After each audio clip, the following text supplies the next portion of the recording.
Hello, people. It's me, John Avenger, once again, and welcome to Horrorfest 2017 once again. And we have a doozy for you this time. We have a 2009 animated horror, family comedy uh, done with stop motion animation, and it is called Coraline. Yeah, I've seen this movie. I saw this movie like about a year ago, so I remember it pretty much to do it.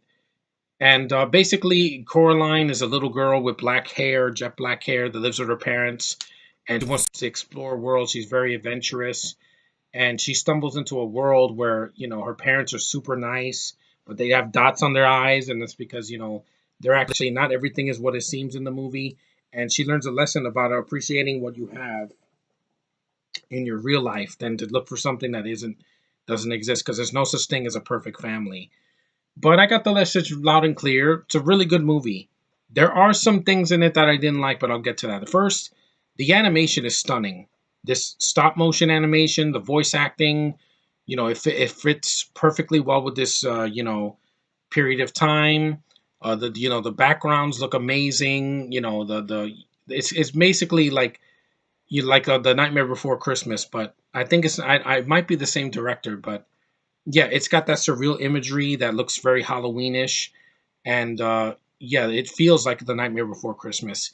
The cast is really good. You got Dakota Fanning playing Coraline Jones. I never read the book, by the way, so I don't know much about the film, but yeah, about the book, how if it's faithful to the source material. But anyway, she does a good performance as Coraline. She gives a lot of depth to her, and she shows emotion in her face and through her actions, and through the kids that she hangs out with. And it's very deep. Like, for a kids movie, this movie is not like the typical Pixar movie that's bright and colorful. This one's more dreary and dark, but it works for this kind of a story because Coraline, they wanted to show the deeper, darker world of that she lives in, that she doesn't live in, that doesn't exist, but opens her eyes to what she should be with.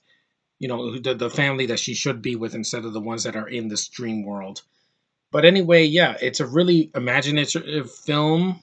The rest of the cast, you got Terry Hatcher voicing the mom. I don't remember who voices the dad.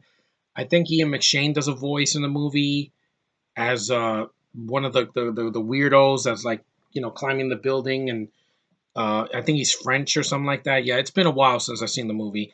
There was some imagery that I thought that was way too frightening for children, and it kind of took me out of it. Like, there's these two ladies that have like these big boobs, and they're like circus performers. It took me out of it. That was very, very creepy. I was like, this is not that family friendly. Also, the some of the subject matter, that basically the reason that the parents in the dream world in Coraline's imagination is they have dots on their eyes is because they sew it on their eyes. They don't have real eyeballs, so they sew their freaking buttons on their eyes. It's really creepy, and they want to do that to Coraline, and she doesn't know because the father like plays the piano, and it's a really good musical number.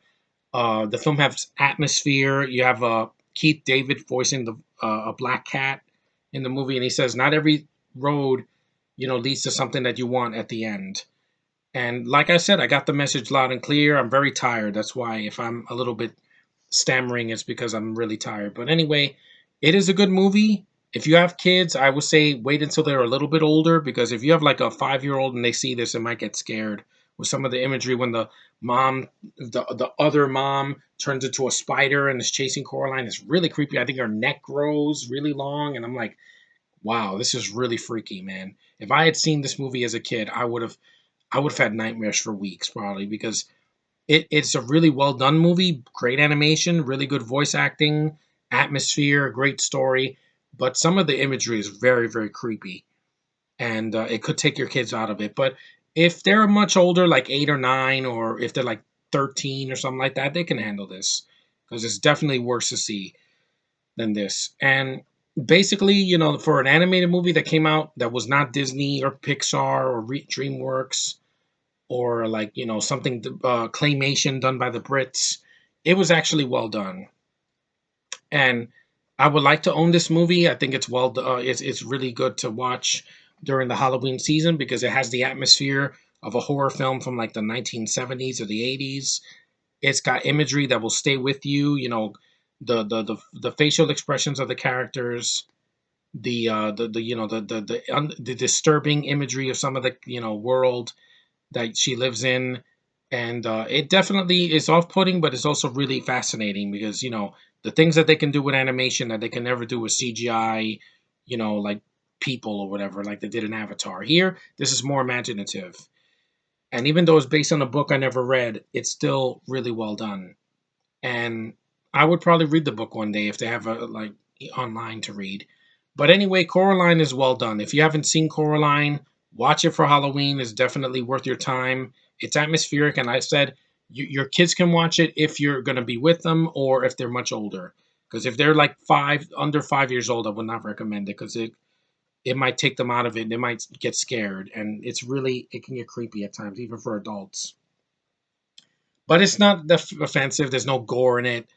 There's no like rape scene or anything like that. It is PG, so it is strictly mostly for older kids. And if you have young kids, make sure you use discretion because they might get scared. But anyway, that's my review of Coraline. Like I said, some of the imagery is a little bit too extreme and kind of unpleasant to look at, especially those ladies with the big boobs, because they're really ugly. They're not good looking, and but the story and the characters fit with the world, and I was fascinated by the animation and the atmosphere of the film. So I would definitely recommend it. So thanks for watching, guys. Take care, and I will see you in the next review when I'm fully rested because I'm really tired. So see you guys next time.